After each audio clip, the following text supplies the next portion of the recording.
Chance পেয়ে বিদ্যুৎ গতিতে মিতুর ঠোঁটের পাশে তিল বরাবর কিস তো করলাম, কিন্তু মিতু যে লেডি পুলিশ ইন্সপেক্টর সে কথা কে জানতো।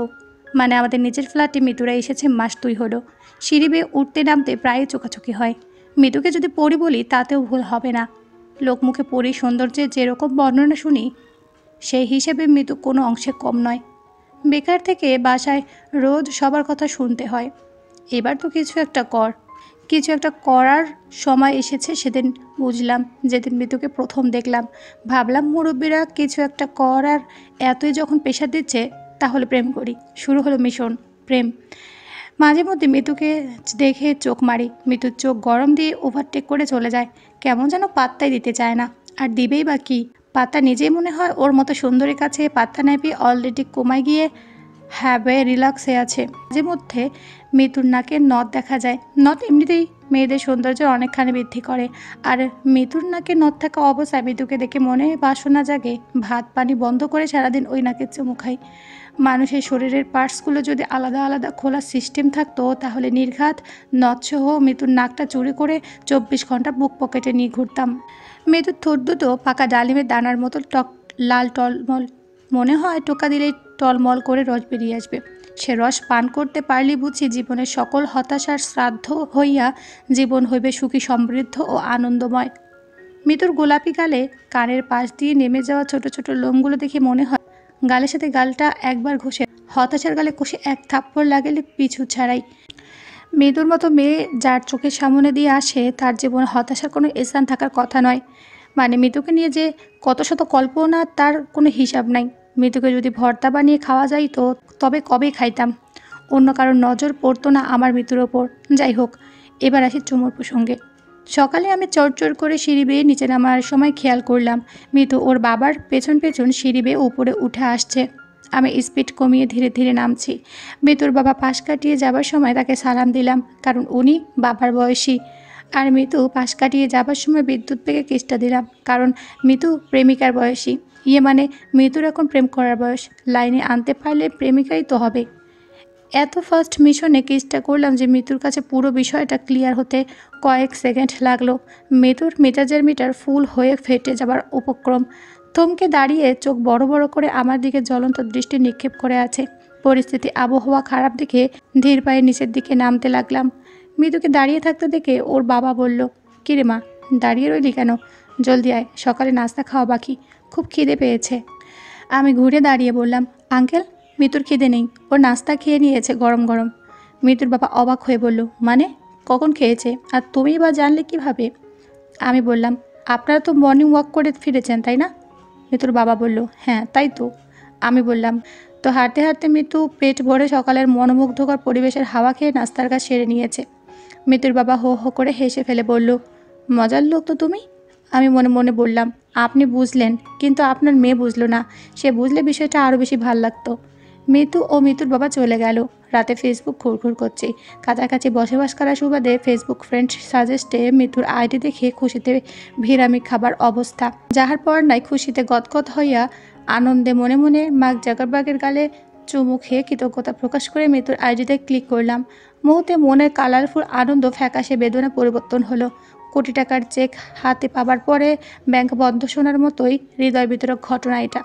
যাই হোক, মেসেজ করার অপশন তো আছে।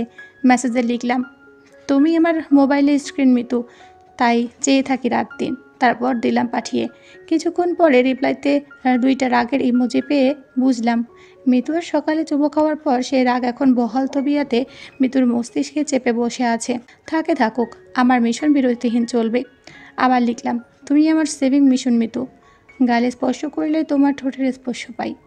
রিপ্লাইতে রাগের ইমোজি। আবার লিখলাম, তুমি আমার লিপজেল মিতু, ঠোঁটে স্পর্শ করলে তোমার ঠোঁটের স্পর্শ অনুভব করি। আবার রিপ্লাইতেও রাগের ইমোজি। আবার লিখলাম, তুমি আমার খাট মিতু, শুলে মনে হয় তোমার বুকে ঘুমিয়ে আছি। এবার রিপ্লাইতে ইমোজি সংখ্যা একটা বেড়ে 3টা রাগের ইমোজি। আবার লিখলাম, তুমি আমার ফেসবুক মিতু, তাই তোমার বুকে এত এত গল্প লিখি। এবার রিপ্লাইতে মিতু লিখল, আপনার মেসেজ দেখে মনে চায় মঙ্গল গ্রহে চলে যাই, দুনিয়া থাকার আর ইচ্ছে নেই। আমি লিখলাম, তুমি আমার দুনিয়া, তাই মঙ্গল গ্রহে তুমি পাশে থাকলে দুনিয়ার ফিল পাবো, আমিও না হয় মঙ্গলে চলে যাব। রিপ্লাইতে মিতু লিখল, দাঁড়ান, সকালে আপনার ব্যবস্থা করব। তারপর আমি যাহা ভাবতেও পারিনি মিতু ফার্স্ট মিশনে তাহা ভেবে আমাকে ব্লক করে দিল। আসলে এ পর্যন্ত কত মেয়ে চোখের সামন দিয়ে এলো গেল, এভাবে কাউকে এতটা ভালো লাগে। আমাকে ধাক্কা দিয়ে সরিয়ে মিতু ভিতরে প্রবেশ করলো। আমি দরজা বন্ধ করে মিতুর পিছু পিছু গিয়ে আম্মার সামনে দাঁড়ালাম। আম্মা মিতুকে দেখে এমনভাবে তাকিয়ে আছে, ঠিক যেমন 90 দশকের মুভিতে নায়কের নায়িকা নায়কের সামনে আসলে নায়কের মা নায়িকার দিকে তাকিয়ে থাকতো। মিতু ভেবাচেকা খেয়ে জলদি করে আম্মাকে সালাম দিয়ে বলল, আন্টি আমি মিতু। আম্মা সেভাবে মিতুর দিকে তাকিয়ে বেখেয়ালে বলে ফেলল, কি তু? মিতু আবার বলল, আন্টি আমি মিতু, নিচের ফ্ল্যাটে আমরা এলাম 2 মাস হলো, মানে আপনাদের নিচের ফ্ল্যাটে থাকি। আম্মা সেভাবে ঘরের মধ্যে বলে ফেলল, পরীর মতো একটা মেয়ে নিচের ফ্ল্যাটে থাকবে কেন? উপরের ফ্ল্যাটে এত স্পেস খালি থাকতে? আম্মা যে অলরেডি কল্পনার জগতে চলে গিয়ে মিতুকে তার পুত্রবধূ বানিয়ে ফেলেছে তাতে আমার বিন্দুমাত্র সন্দেহ নেই।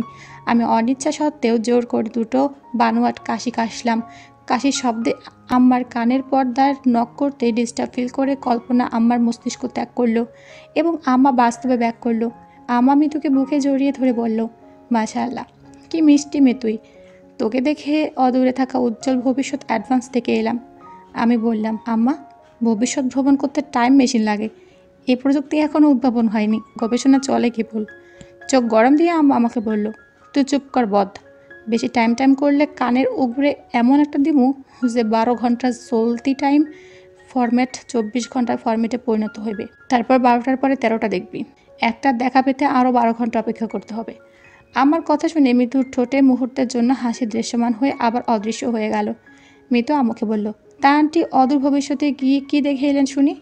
আম্মা বলল, ঠিক তোর মতো একটি মেয়ে, আমার ছেলের বউ এবং তোদের মিষ্টি মিষ্টি সন্তান, মানে আমার নাতি নাতনি। আমার কথা শুনে লজ্জায় মিতুর গাল লাল হয়ে গেল। এসব শুনে মিতু ভেড়মি খাবার আগে 1 গ্লাস শরবত এনে খেতে দিলাম। মিতু এবার আম্মাকে বলল, আচ্ছা আন্টি আপনার ছেলে কি করে? আম্মা বলল, কি আর করবে, সারাদিন বুক আর গ্রামে ঘোরাঘুরি। মিতু বলল, আমি তো প্রায় দেখি সে ঢ্যাং ঢ্যাং করে ঘুরে বেড়ায়, বুক পাড়ায় সময় কই, আর থাকে তো শহরে, তাহলে গ্রামে ঘোরাঘুরি কিভাবে সম্ভব? আম্মা বলল, হ্যাঁ রে পাগলি, আমি ফেসবুক আর ইনস্টাগ্রামের কথা বলছি। সারা দিন ফেসবুক আর ইনস্টাগ্রামে ঘোরাঘুরি করে। আমার কথা শুনে মিতুর কোমায় যাবার অবস্থা। মিতুর কোমায় যাবার আগে আম্মা কিচেনে চলে গেল। আমি মিতুকে বললাম, আম্মু কিন্তু মন খোলা এবং মজা করে কথা বলে। আচ্ছা আমার বানানো শরবত কেমন ছিল মিতু? ভেঙচি কেটে মিতু বলল, কচু ছিল। আমি বিদ্যুৎ গতিতে মিতুর গাল ধরে মিতুর ঠোঁটে একটা চুমু খেয়ে বললাম, না সব কিছু ঠিক আছে, শুধু চিনির পরিমাণ বেশি মনে হচ্ছে। নাকি ওইটা তোমার ঠোঁটের মধু? এখনও শিওর না। মিতু ভীষণ অবাক হয়ে বলল, এটা কি হলো? মানে তোমার ঠোঁটে লেগে থাকা শরবত খেয়ে ট্রাই করলাম মিতু, আমার বানানো শরবত কেমন ছিল। ও আচ্ছা তাই বুঝি। একদম একদম, তুমি ভেবো না তোমার ঠোঁটের চুমু খেয়েছি, আসলে তোমার ঠোঁটে লেগে থাকা শরবত টেস্ট করেছি। খুব জানতে ইচ্ছে হচ্ছিল নিজের বানানো শরবত কেমন ছিল। ও আচ্ছা আচ্ছা, একটু অপেক্ষা করো, তোমার শরবত যদি আমি বের না করছি। এহ কি বলো এইসব এই শীতে, শরম করে তো? আহা কি শরম করে? আমার শরবত বের করার কথা বললা তো, তাই শরম পাইছি। মিতু ভুরু কুচকে বলল, পশ্চাতে ভান্ডা চালান দিলে সম্মুখের অস্ত্র নরম হয়ে বস্ত্র ভিজে যাবে, তোমার এবার একটা ব্যবস্থা করতেই হবে। মিতুর শুদ্ধ সংস্কৃত ভাষা শুনে কিছুক্ষণের জন্য মিতুকে রবি ঠাকুরের নিকটাত্মীয় বলে মনে হলো। ভান্ডা ফান্ডা কী সব কয় এ মেয়ে, কত শক্তিশালী বাক্য ছোড়ার উৎস কি? আমি তো আর জানতাম না মিতু লেডি পুলিশ ইন্সপেক্টর। আমি বললাম, কি বলে এসব মিতু? একটা নিরীহ নিষ্পাপ যুবককে এসব বলে ভয় দেখানো কিন্তু এক ধরনের অন্যায়। মিতু রহস্যময় হাসি হেসে বলল, ঢের বাবা সোনামণি, রেডি হও। মিতুর মুখে সোনামণি শুনে নিজেকে দোলনার দোল খেয়ে ফিডার খাওয়া বাচ্চা ভাবতেই কেমন একটা সিক্রেট ফিল করলাম ইনসাইডে। কথা শেষ করে মিতু চলে গেল। আমি তো চিন্তায় শেষ, কী আমার হেস্তনেস্ত করবে যার জন্য রেডি হতে বলল। একটা চুমু খাওয়ার অপরাধে মিতু যেরকম হয়রানি হয়ে আর ঘোল খাওয়াচ্ছে, তাতে মন থেকে ফিলিংস ঝোলা হয়ে বেরিয়ে যাচ্ছে। হয়রানিতে দানা পানি বন্ধ হওয়ার উপক্রম আমার। সন্ধ্যায় ছাদে এসে দাঁড়িয়ে আছে এক কোণে, নির্জনে আনমনে। এমন সময় শব্দ পেলাম কলাশ আর কারো ফোনে।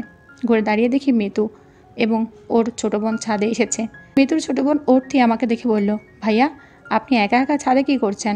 আমি বললাম, চাঁদ দেখতে উঠেছিলাম অর্থী। ভাইয়া আজ তো আকাশে চাঁদ নেই। অর্থী, চাঁদটা আজ আমাদের নিচের ফ্ল্যাটে ছিল এতক্ষণ, এইমাত্র ছাদে এলো। ভাইয়া তুমি মিতু আপুর কথা বলছো তাই না? এ কথা বলো না অর্থী, প্রশংসা করলো তোমার বোন রেগে চাঁদ থেকে সূর্য হয়ে রাগের আগুনে আমার ফিলিংস পড়িয়ে ফ্রাই করে শোধ তোলা ট্রাই করবে। অর্তি মুখ চেপে খিলখিল করে হাসতে লাগলো।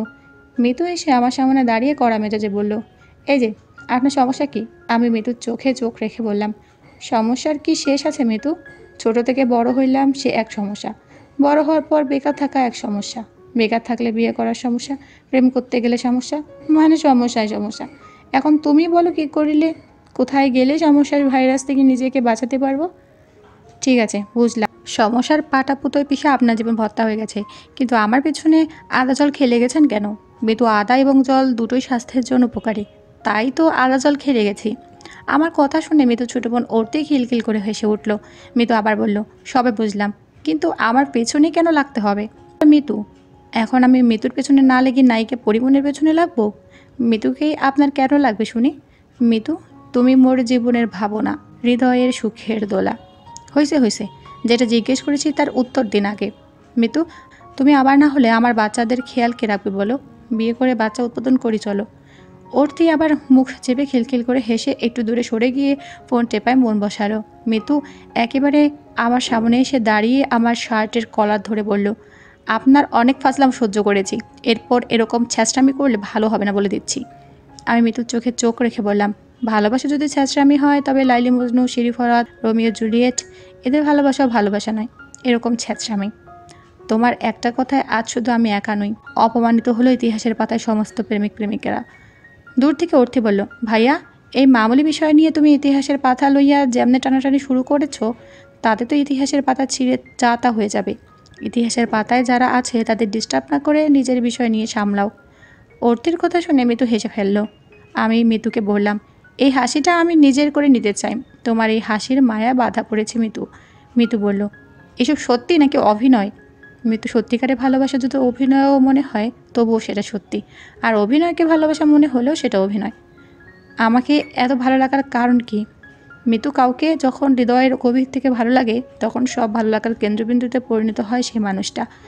তাকে ভাবতে ভালো লাগে, নানা বাহানায় তাকে দেখতে ভালো লাগে, মানে সে মানে পৃথিবীর সমস্ত ভালো লাগা, আর হৃদয়ের মাঝে বাড়তে থাকা ভালোবাসা।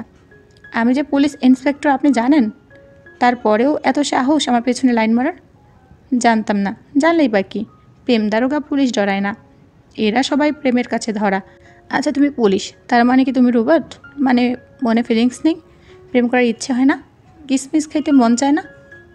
কি বলেন এসব? আচ্ছা মিতু, তোমার ঠোঁট গাল এসব কি প্লাস্টিকের তৈরি?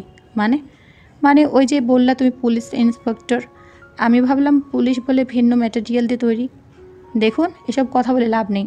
আপনি এ যাবৎ যা কিছু করেছেন এরকম অন্য কেউ করলে এতদিনে জেল হাজতে ভরে দিতাম, কিন্তু আপনাকে এত কিছু বলিনি কারণ আপনাকেও আমার ভালো লাগে, কিন্তু কিছু করার নেই, আমি অন্য কারোর সাথে এঙ্গেজড, মাস 2 পরে আমাদের বিয়ে। মৃত্যুর মুখে এই কথা শুনে আমার পৃথিবী যেন মুহূর্তে থমকে গেল, কিছু বলার মতো শক্তি নেই আমার। মৃত্যু আবার বলল, আপনাকে সাবধান করে দিলাম, এরপর যেন আর কোনো ভুল না হয়, হলে কিন্তু খবর আছে। মৃত্যু চলে গেল অর্তিকে নিয়ে আমার মনের পশ্চাতে অগোছালো বাঁশ দিয়ে। এতদিনের সাজানো স্বপ্নটা এভাবে ভেঙে চুরমার হয়ে যাবে কখনো ভাবিনি। শরীরে যেন এক ফোঁটা শক্তি অবশিষ্ট নেই। সারা রাত বসে রইলাম ছাদে। ভালোবাসা না দিলে অন্তত চুমুগুলো ফেরত দিয়ে যেত মিতু, লিখে মিতুর হোয়াটসঅ্যাপে পাঠালাম। ফিরতি মেসেজে মিতু লিখল, ধরে থানায় নিয়ে ব্যাকগ্রাউন্ডে তেল মাখায় বেতের বাড়ি দিলে চুমু খাবার মজার ধোঁয়ায় পরিণত হয়ে কান দিয়ে বেরিয়ে যাবে বলে দিলাম। মিতুর রিপ্লাই দেখে আমার মাথায় হাত, পাথর চেপে পানি বের করা সম্ভব হলেও এই মেয়ের হৃদয় চেপে মনে হয় এক ফোঁটা প্রেম বের করা সম্ভব নয়। প্রেমে তো পড়লাম, এমন প্রেমে পড়লাম যে প্রেমে পড়ার আগে ছ্যাঁকা খেয়ে পরাণ খালি পরপারে যাই যাই করে। মনির খানে সেই গানটা, প্রেম প্রীতি ভালোবাসা আমার ভাগ্যে নাই, কানের কাছে বেজে উঠল। রবি ঠাকুরের জেনে শুনে বিষ পান করেছি গান, গানের সাথে জীবনের মিল খুঁজে পেয়ে বেদনা উতলে উঠে হৃদয়ের চারপাশে অ্যাটাক করে চলছে অবিরত। একদিন যায়, 2 দিন যায়, আসে না মিতু, ভালোবাসে না আমায়। 3 দিনের দিন মিতুর ছোটো বোন অর্তি খবর দিল মিতুকে কিডন্যাপ করা হয়েছে। ফোন অন কিন্তু কল রিসিভ হচ্ছে না। আমি জলদি করে এক বন্ধুর মাধ্যমে মিতুর ফোনের লোকেশন খুঁজে বের করলাম। শহরের বাইরে এক পুরনো বাড়ি দেখালো লোকেশনে। এদিকে চেয়ারের সাথে বেঁধে বসিয়ে রাখা হয়েছে মিতুকে। ভয়ঙ্কর মস্তান বজলুল মদ এবং তার সাঙ্গুপাঙ্গুরা মিতুর চারপাশে চক্কর কাটছে। বজলু বদ মিতুর সামনে এসে বলল, বজলু খায় না বিড়ি, বজলু খায় না মদ, তবু সবাই ডাকে বজলু বদ। মিতু বলল, তো এখন আমি কি করব? খুশিতে নাচবো নাকি দুঃখে কান্না করব? বজলু বলল, তোর কিছু করতে হবে না, যা করার আমিই তোকে করব। বজলু চাল। মিন্টু বলল, বস উনি কিন্তু পুলিশ, যাই করেন ভাবিয়ে করেন, করিয়া ভাবার কিন্তু সময় পাবেন না। ভাগ্য খারাপ হইলে আপনার পশ্চাতে ডিম থেরাপিও থাকতে পারে। বজলু চোখ রাঙানি দিয়ে বলল, এত বুদ্ধি নিয়ে তুই বাংলাদেশে কি করো মিন্টু? মনে চায় পাচার উপরে কেক দিয়ে তোরে নাসায় পাঠাই মহাকাশ নিয়ে গবেষণা করতে। চুপ থাক, একদম চুপ। মিন্টু চুপ হয়ে গেল। বজলু আবার মিতুকে বলল, তোর আজ এমন অবস্থা করব যেটা দেখে ভয়ে জনগণের ব্লাড প্রেশার হাই হয়ে দুনিয়া থেকে নাই হয়ে যাবে। বজলু বদের অন্য এক শিষ্য বলল, বস আজ পর্যন্ত একটা বিয়ে করতে পারলেন না, খালি ডায়লগ মারতে পারেন, এটা করব ওটা করব। বজলু রেগে গিয়ে বলল, শোন বেশি পটর করিস না, আমি কিন্তু কানের উপরেও মারতে পারি। টেনে একটা মেরে ছেড়ে দিলে কান কোমায় চলে যাবে বলে দিলাম, চুপ থাক। মিতু বজলুকে বলল, আচ্ছা বদ। মিতুর কথা শুনে সবাই হো হো করে হেসে উঠল। আবার বজলু চোখ রাঙানি দিতেই সবার চুপ। বজলু মিতুকে বলল, এই যে বদের আগে যে বদলু আছে সেটা বলার জন্য কি আর একজন হায়ার করে আনতে হবে? মিতু বলল, শুধু বদ শব্দটাই তো সাথে হেব্বি মানায়। বজলু চলে যাক, বদটা থাকুক। বজলু ভ্রু কুচকে বলল, বজলু চলে যাক মানে? যেখানে বজলু সেখানে বদ, যেখানে বদ সেখানে বজলু। মিতু বলল, আচ্ছা আচ্ছা, কিন্তু আমাকে এখানে তুলে আনার মানে কি? তোর সাথে আমার কি শত্রুতা? বজলু একটা দীর্ঘশ্বাস ফেলে বলল, তোর কারণে ক্যাটরিনাকে হারিয়ে বজলু আর দেবদাস, তুই তো করলি আমার সর্বনাশ। বজলুর মুখে ক্যাটরিনার কথা শুনে সবাই অবাক। মিন্টু অবাক হয়ে বলল, বস আপনি এর ক্যাটরিনা? এ তো বানরের গলায় মুক্তার মতো ঘটনা, কেমনি কি? মাথা ঠিক আছে তো? বজলু চোখ রাঙানি দিয়ে বলল, ওরে ছাগল, এই ক্যাটরিনা সেই ক্যাটরিনা নয়, আমার ক্রাশ রিনা। ক্যাট মানে বিরল, খুব ভালোবাসতো তো, তাই ভালোবেসে তাকে আমি ক্যাটরিনা বলে ডাকতাম। যেদিন রিনার সামনে ভালোবাসার প্রস্তাব রয়ে উপস্থিত হইলাম, সেই দিন ওই মৃত্যু ম্যাডাম ছাগল চুরির অপবাদে হ্যান্ডকাপ লইয়া উপস্থিত হইল। মানে দুদিন আগে ছাগল চুরি করেছিলাম বন্ধুদের সাথে পিকনিক করার জন্য। যাই হোক, রিনা এই ঘটনা শোনার সাথে সাথে বলল, একটা ছাগল চোর হয়ে আমার জীবনসঙ্গী, এর চেয়ে মরে যাওয়া অনেক ভালো। তারপর রিনা চলে গেল চিরতরে। সেই ঘটনার পর থেকে বজলু তার নামের শেষে বদ জুড়ে দিয়ে ভয়ঙ্কর মাস্তান। সবাই এখন বজলু বদের নাম শুনলে হিসু করে দেয়। মিন্টু হেসে ফেলে বলল, বস বিষয়টা বেদনার। বজলু চোখ রাঙানিতে বলল, তয় হাসো কে?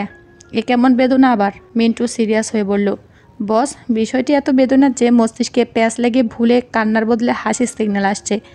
বজলু মেজাজ গরম করে মিতুকে বলল, আজ তোর সাথে এমন হেস্তনেস্ত করব, এমন দুষ্টুমি করব যা দেখে তুই অনুভব করতে পারবি স্বপ্ন ভাঙার যন্ত্রণা কাকে বলে।